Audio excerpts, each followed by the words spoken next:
जैसे ही आदमी घंटी के पास पहुंचा, उसने अचानक जाल पर कदम रख दिया। तभी एक भारी लकड़ी का लट्ठा दरवाजे से टकराया और सैनिक सीधा घंटी से जा भिड़ा। उसी पल दीवार ढह गई और एक छुपा हुआ मकबरे का दरवाजा दिखाई दिया। कब्र लुटेरे ने फौरन अपने कान बंद किए, बंदूक उठाई और एक गोली चला दी। गोली सीधे घंटी से टकराई, लेकिन दरवाजे ने कोई प्रतिक्रिया नहीं दी। गुस्से में दोनों लुटेरे ने मिलकर पूरी ताकत से घंटी पर प्रहार किया। जैसा उम्मीद थी, घंटी गूंज उठी। इतनी तेज आवाज की आसपास की भीड़ कांप उठी और सामने का दरवाजा धीरे धीरे खुलने लगा। सब लोग बड़ी मुश्किल से अंदर चढ़े। वे सावधानी से आगे बढ़े, लेकिन तभी अचानक एक सैनिक गिरती हुई घंटी से कुचल गया। उसकी चीखें पूरे मकबरे में गूंज उठी। फिर दीवार से और भी घंटियां टूटकर गिरने लगी। डर के मारे लुटेरे पलटे और भागने लगे, लेकिन सामने रास्ता बंद था। पीछे से आग तेजी से बढ़ रही थी। तभी शियाओ मेई ने दीवार पर हल्की चमकती हुई नक्श देखी। उसने तुरंत मशाल से उसे जलाया और अचानक वहां से एक गुप्त रास्ता खुल गया। सब लोग उस रास्ते से गुजरे और सीधा मकबरे के दिल तक पहुंच गए। बीचों बीच एक विशाल चमकता हुआ मोती रखा था। लालच में उन्होंने उसे उठाया, लेकिन जैसे ही उठाया, पूरा मकबरा जोरों से हिलने लगा। उनके पैरों तले की जमीन धंस गई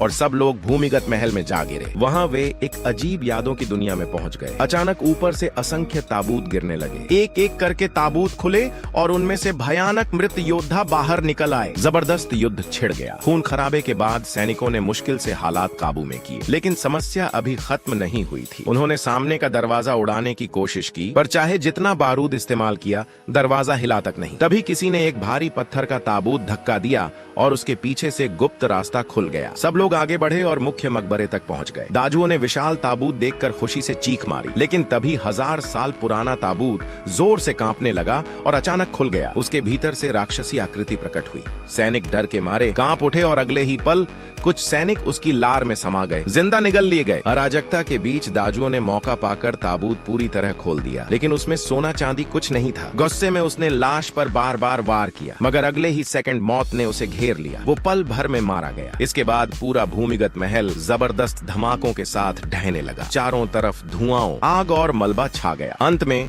भयानक अनुभव झेलने के बाद बचे हुए लोग किसी तरह बाहर निकले और अपनी सामान्य जिंदगी में लौट आए।